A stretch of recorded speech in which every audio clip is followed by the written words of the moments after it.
Hi friends, welcome to my channel. ఈ రోజుటి video చాలా ఇంట్రెస్టింగ్గా ఉందండి. వీడియోని ఎక్కడ స్కిప్ చేయకుండా ఎండ్ వరకు చూసేయండి. పార్వతి గోల గోల చేస్తూ ఉంటుంది. నా బిడ్డని నాకు ఇచ్చేయండి, నేను ఇక్కడ నుండి వెళ్ళిపోతాను అని అంటూ ఉండగా మిత్ర, జయదేవ్, నందన్, వివేక్ ముగ్గురు కలిసి లక్కీ ఇక్కడుంటే బాగుంటుంది, తన భవిష్యత్తు బాగుంటుంది, తనకి మంచి ఎడ్యుకేషన్ లభిస్తుంది అని అంటూ ఉండగా అటువంటిదేం కుదరదు.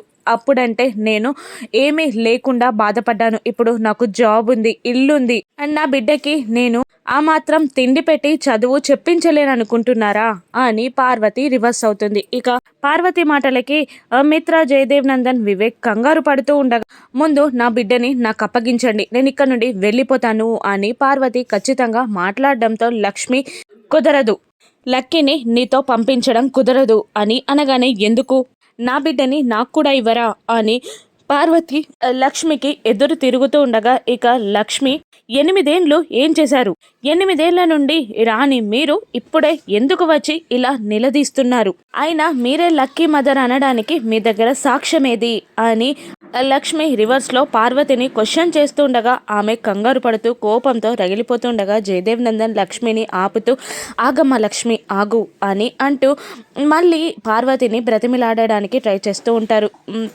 మిమ్మల్ని మా ఫ్యామిలీ మెంబర్ లాగా చూసుకుంటాం, లక్కీకి కూడా మంచి ఫ్యూచర్ ఉంటుంది, ఉండండి ఇక్కడే అని అంటూ ఉండగా లేదు వీల్లేదు అని అంటూ ఉంటుంది పార్వతి.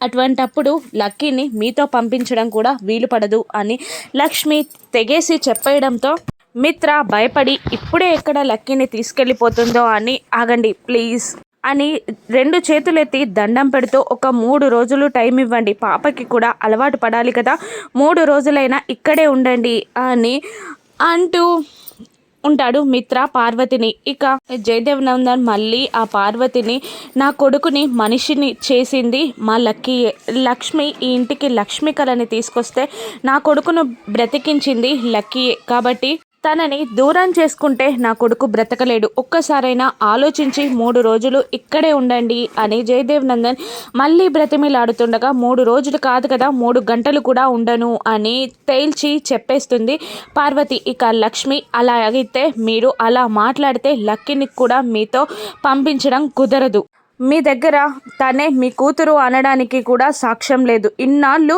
తనని ఒంటరిగా వదిలిపెట్టి 8 ఏళ్ళు ఎక్కడో తిరిగిన వారు ఇప్పుడు కావాలంటే వచ్చేస్తుందా అని లక్ష్మి అంటుండగా పార్వతి మళ్ళీ లక్ష్మిని ఇలా అంటూ ఉంటుంది, మీకు కూడా ఒక కొడుకున్నాడు కదా, మీ కొడుకుని ఎవరైనా ఇలాగే తీసుకెళ్ళిపోతే మీరు అదే మాట అంటారా అని లక్ష్మిని రివర్స్లో క్వశ్చన్ చేయగానే లక్ష్మి ఇలా అంటుంటుంది, ముందుగా నేను నీలాగా నా బిడ్డని వదిలిపెట్టి వెళ్ళిపోను, నా ప్రేగు బంధాన్ని అలాగే కాపాడుకుంటాను, సమాజంలో నా బిడ్డతో పాటు నేను నిలబడతాను, దైవం కనుక మా ఇద్దరిని విడదీస్తే నా ప్రాణం పోయేంత వరకు కూడా వెతుకుతూనే తిరుగుతూ ఉంటాను, ఒకవేళ వాళ్ళ ఆచూకీ కనుక నాకు తెలిస్తే కన్న ప్రేమ ఎంత గొప్పదో పెంచిన ప్రేమ కూడా అంతే గొప్పది అని వాళ్ళకి నేను రుణపడి ఉంటాను, అంతే తప్ప 3 రోజులు ఉండమంటే కూడా ఉండను అని నేను అనను, వాళ్ళకి రుణపడి ఉంటాను, కాబట్టి మీరు తీసుకెళ్తాను అంటుంటే నేను ఇవ్వను అన్న మాట అన్నాను అని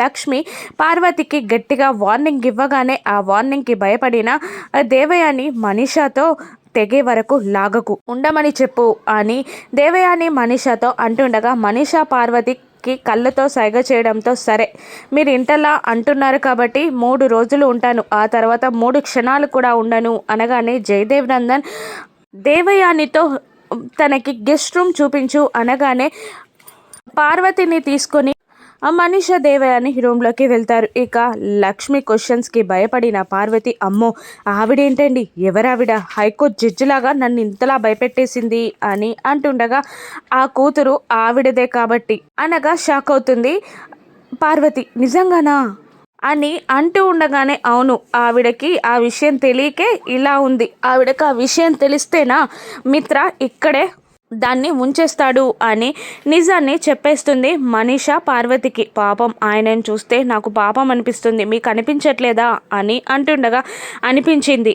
లక్ష్మిని పెళ్లి చేసుకున్నప్పుడు తనతో 2 పిల్లల్ని కన్నప్పుడు నాకు పాపం అనిపించింది. కాబట్టి నువ్వు ఖచ్చితంగా ఆ లక్కీని తీసుకొని ఇక్కడ నుండి వెళ్ళిపోయే ఏర్పాట్లు రేపో ఎల్లుండో చేస్తాను అని మనీషా అంటూ ఉండగా, కాస్త చూడండి ఆ లక్ష్మితో నాకు చాలా భయంగా ఉంది అని అంటూ ఉంటుంది పార్వతి. మరోవైపు అంత కోపంగా మాట్లాడవేంటమ్మా అని జయదేవ్ నందన్ లక్ష్మిని అంటుండగా, ఆ పార్వతి కరెక్ట్ మనిషి కాదు అని నాకు అనిపిస్తుంది. ఇక తను ఎక్కడ పనిచేస్తుందా, తన ఇల్లు ఎక్కడ, ఈ 8 సంవత్సరాలు తను ఏం చేసింది అని ఈ 3 రోజుల్లో నేను ఎంక్వైరీ చేస్తాను మామయ్య అని జయదేవ్ నందన్కి చెప్పి వివేక్తో పార్వతి ఇచ్చిన ఇంటి అడ్రస్కి వెళ్ళి అక్కడ ఒక ఆవిడని ఇలా అడుగుతుంటుంది. పార్వతి ఎవరో తెలుసా అని అడుగుతుండగా, అదిగో అదే ఇంట్లో ఉంటుంది, ఇప్పుడు తన బిడ్డని తీసుకురావడానికి వెళ్ళిందంట అని ఆవిడ చెప్పగానే, ఆ పార్వతి ఎటువంటిది అని లక్ష్మి అడుగుతుండగా, చాలా మంచిది, కష్టపడే తత్వం, ప్రొద్దున్నుంచి సాయంత్రం వరకు కష్టపడుతూనే ఉంటుంది అని పాజిటివ్గా చెప్తుంది.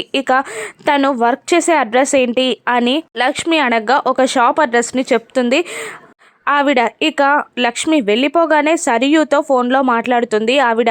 సరియు చెప్పిమన్నట్టే చెప్తుంది లక్ష్మికి ఆవిడ. ఇక షాప్ అడ్రస్ చెప్పడంతో కంగారు పడుతూ ఉంటుంది సరియు. ఇక ఆ స్లమ్ ఏరియాని చూసి లక్కీ ఇక్కడ ఎలా ఉంటుందో అని వివేక్ టెన్షన్ పడుతూ ఉండగా, మనం పార్వతి గురించి తెలుసుకోవాలి ఫస్ట్ అని లక్ష్మి అంటూ ఉంటుంది. ఇక మరోవైపు డల్గా ఉన్న ఆ లక్కీకి జాను టిఫిన్ తినిపిస్తుండగా, వద్దు నేను తినను అని మారం చేస్తూ ఉంటుంది. నేను ఎక్కడికి వెళ్ళను అని అంటూ నేను తినను అంటున్న లక్కీ దగ్గరికి మిత్ర వచ్చి తినిపించబోతూ ఉండగా, వద్దు డాడీ నాకేం వద్దు, నాకు తినాలని లేదు, నేను మిమ్మల్ని వదిలిపెట్టి వెళ్ళిపోను అని లక్కీ అంటుండగా, ఆ తర్వాత మా విషయం ఫస్ట్ తిను అని మిత్ర గోరుముద్దలు తినిపించబోతుండగా, నువ్వు తిన్నావా అని అడుగుతుంటుంది లక్కీ. నేను తర్వాత తింటాను అని మిత్ర అంటుండగా, లేదు నువ్వు తినవు, నాకు తెలుసు, నేను వెళ్ళిపోతే నువ్వు బాధపడుతూ ఏడుస్తూనే ఉంటావు, నాకు తెలుసు కదా, నువ్వు తినవు అని.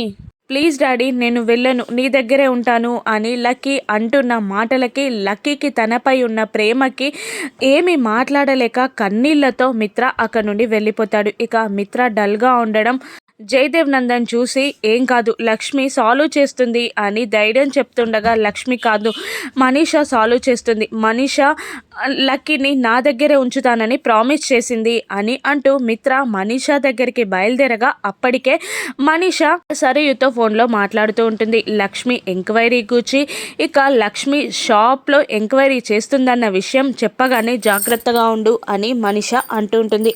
అలాగే అని అంటూ మనీషా మాట్లాడుతూ ఉండగా, అక్కడ ఎంక్వైరీ పూర్తయి ఇంటికి వచ్చేసరికి తనకొక షాక్ని నేను ఏర్పాటు చేయబోతున్నాను అంటూ ఒక ప్లాన్ని మనీషాకి సరియు ఎక్స్ప్లెయిన్ చేయగానే, అలాగే నేను చూసుకుంటాను అని మనీషా సరియుకి మాటిస్తూ ఉండగానే మిత్ర వస్తాడు. ఇక మిత్ర తన మాటల్ని విన్నాడేమో అని టెన్షన్ పడుతూ ఉంటుంది సరియు తో మాట్లాడుతున్న మనీషా. ఏంటి మిత్ర ఇలా వచ్చావు అని అంటూ ఉంటుంది మనీషా.